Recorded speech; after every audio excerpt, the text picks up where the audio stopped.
All right, thank you for staying with us. Right now, we'll be looking at our hot topic, very hot topic that has to do with the issue on one of the papers this morning, talking about the National Assembly's leaking roof. Just to give you a background, now, the National Assembly's roof was leaking during a rainfall yesterday, I think, and the situation actually did not stop lawmakers from proceeding with plenary as even cleaners battled to get rid of the water. Now, shortly after the rain started Tuesday morning, which was yesterday, the National Assembly's roof began to leak, a sight which left many astonished. It was the main lobby of the legislative complex between both chambers that had water dripping from the roof to other parts of the building. The press center, where journalists sit to monitor plenary, was also affected. Now, this whole issue is astonishing to a lot of Nigerians because of the amount of monies that have been earmarked with regards to renovating the National Assembly. And one of such was the approval of 37 billion naira by President Muhammadu Buhari in 2019, an act that sparked outrage amongst Nigerians. And the question is, what really is going on? We talk about spending so much money on renovation, yet your roof is leaking just because of a rainfall. Where was the renovation? Where did it take place? What happened? Nima, perhaps you have an answer. I laughed. I almost died yesterday just watching this happen, because this is the reality of almost every other Nigerian asking for the right laws, the right kind of governance, and these people don't do anything. Some businesses go through this as well. Some businesses have had to fold up. But because you have direct link, you get your monies. I remember objecting to the amounts, budgeted for these renovations initially on your view. And I was wondering, it was like ×3 the amount used to build the original building itself.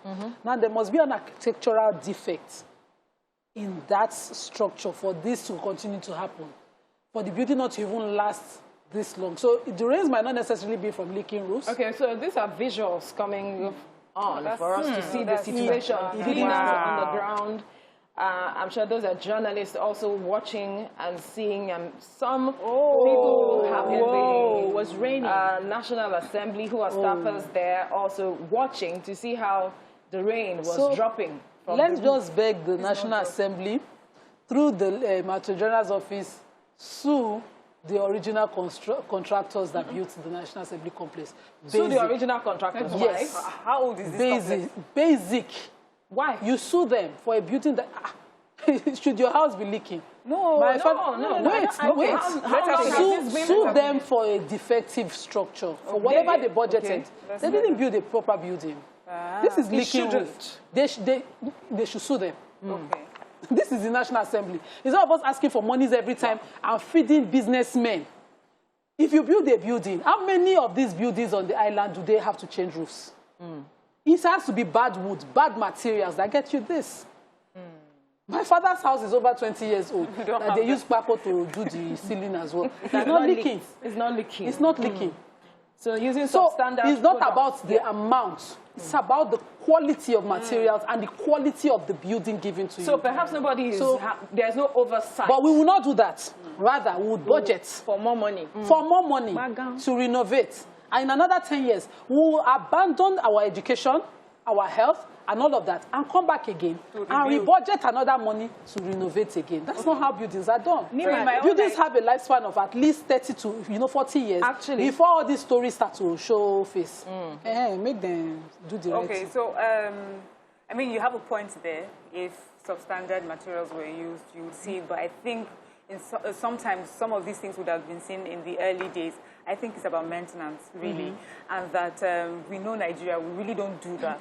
And possibly because of our Nigerian culture of just misappropriating funds and the corruption, probably, I'm sure there's a department that handles that. Maintenance. Yes, that checks that it should be maintained over a period. And if the money's, you know how money is supposed to go there, but because there's nothing obvious, there's nothing seen, monies we pocketed and then we move on. And then it happens when it's, something as embarrassing as what's just happened would happen.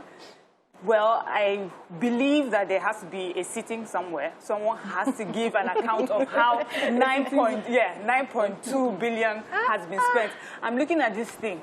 I don't think 1 million will do it out of the 9.2. Do you understand? So why do you get to this point? This is so embarrassing. No, this is bad. 1 million cannot do this now. You see where kickbacks I mean, yes. No, with the prices of items. 1 million cannot do this now. So, but 1 million, billion. The amount of money that was spent is quite disheartening to have this sort of thing. And this is what corruption, has gotten us to. There's a way you keep doing something and then one day it just embarrasses you in public. So this is what corruption has told the world, that we're not even ready. We don't even know what we're doing. So I think the question shouldn't be seen this kind of exactly. It's so embarrassing. We need to have a meeting with the people in charge. This is the time we need to do proper audits.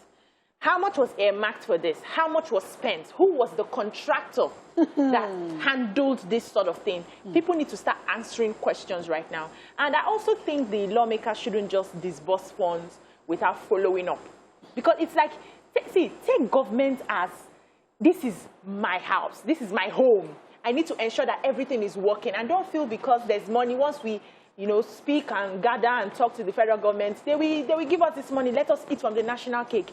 When that money comes, let that follow that money to where it was meant to go in the first place. Then you can find the quality of materials that are supposed to be used as against the ones that are really used. We need to pay attention to all of this to save ourselves all this sort of embarrassment.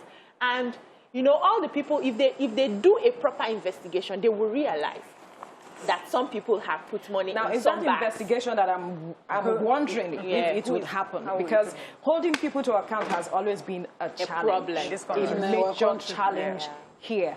And from this, I believe we should learn lessons to ensure that there are judicious use of monies being spent, and also to see through that whoever is put in charge of something gives account of whatever is done. So